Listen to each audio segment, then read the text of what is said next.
Welcome to This Week in the NFL Week 10 edition. Get ready for some garbage. Ooh, an actually exciting Thursday night football game. A very rare sight indeed.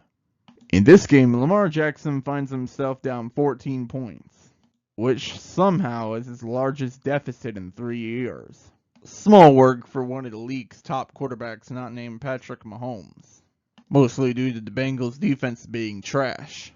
Joe Burrow would have had a game-tying touchdown, however, if he didn't go for 2 and didn't get it.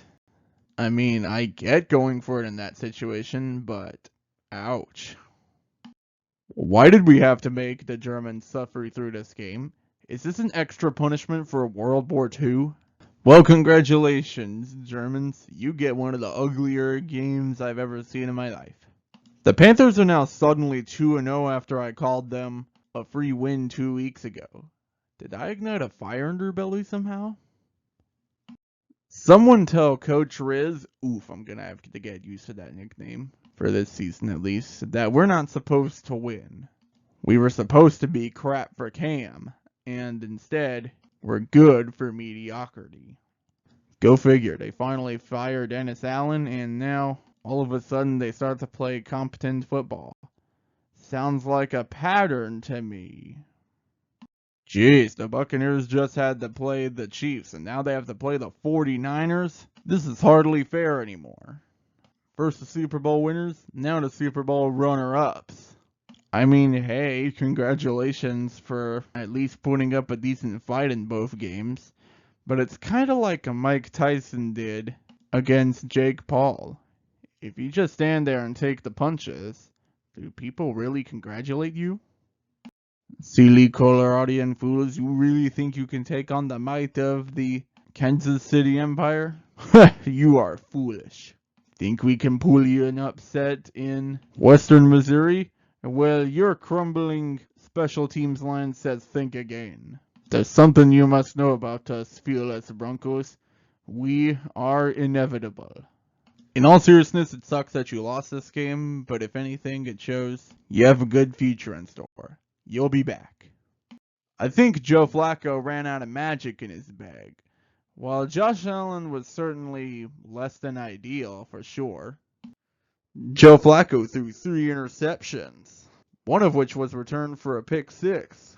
I fear every veteran QB goes overripe when they hit Indianapolis. You can just ask Matt Ryan. I guess the Germans can count their blessings after all and be glad they didn't get this game, because this game was just straight up trash from start to finish. The Vikings completely dominated this game, but almost gave it away because Sam Darnold threw 3 interceptions. Mac Jones, yes, that's the new Jacksonville QB, don't ask why, threw 2 himself, and the Jaguars only gained 143 yards. Well, it wasn't clean. It was a big pigsty, in fact. But the Vikings are somehow, someway, 7-2. And as for the Jaguars, congratulations. Your inadvertent tanking makes you the new favorite to land Cam Ward. Maybe you can trade out of this pick like the Bears did in 2023. Everyone says the Chiefs get bailed out so many times that it's starting to get old at this point. The Steelers have been doing this for years and no one has batted an eye. This time you get the resurgence of Russell Wilson, as the Steelers are also somehow 7-2 and atop the AFC North. We really are in the funniest timeline. I'm not too worried about the Commanders, to be honest, because it's a very young team with a lot of talent. So all I can say is brush yourselves off and get back to the next one.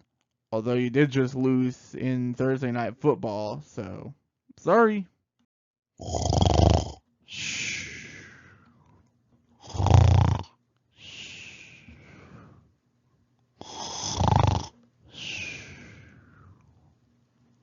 What you have just heard is the average reaction to this Chicago Bears offense when Caleb Williams isn't getting sacked all the time. Something needs to be done, and fast. you don't want to ruin him like you did Justin Fields, do you? Why were the Jets ever seen as playoff contenders? They're the Jets. They're not supposed to compete for the playoffs. And before you ask, no, I did not have them in the playoffs before the season started. They're just way too mediocre for that. To any Jets fan who is watching these videos, I am so sorry. The Chargers would be taken a lot more seriously if they weren't literally in the same division as Patrick Mahomes, the new GOAT of the league. They have the talent and coaching to go all the way, and I just know Justin Herbert's itching for a playoff run, considering his only playoff game ended in complete and utter disaster. Then again, it's the Titans, so I better not pump them up too much. Can we sign a petition to just never have the Cowboys on the primetime slot or the late afternoon slot ever again? We don't want to see more of Mike McCarthy flailing around or a backup quarterback leading an ill-fated, unorganized charge to lose. It's always so repetitive and always so dumb. Please actually do something in the off-season, Cowboys. And I don't mean go, quote, all in, unquote.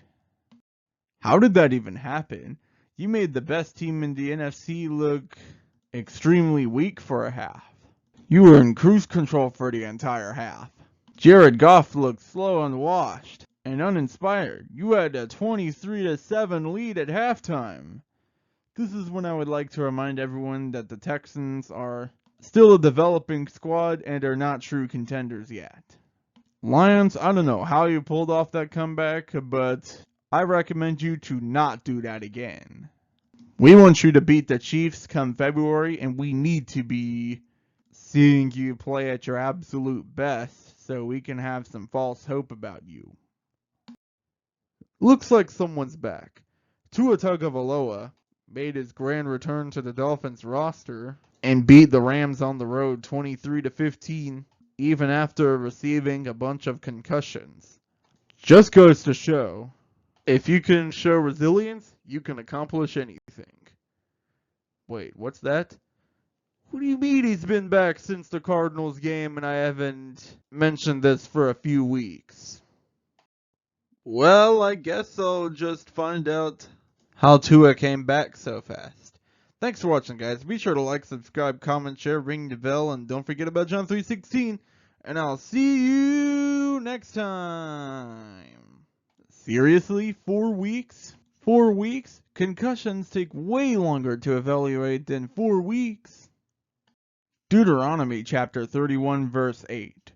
Do not be afraid or discouraged, for the Lord will personally go ahead of you. He will be with you. He will neither fail you nor abandon you. So during your walk with the Lord today, make sure to keep that in mind. It'll help you go a long way.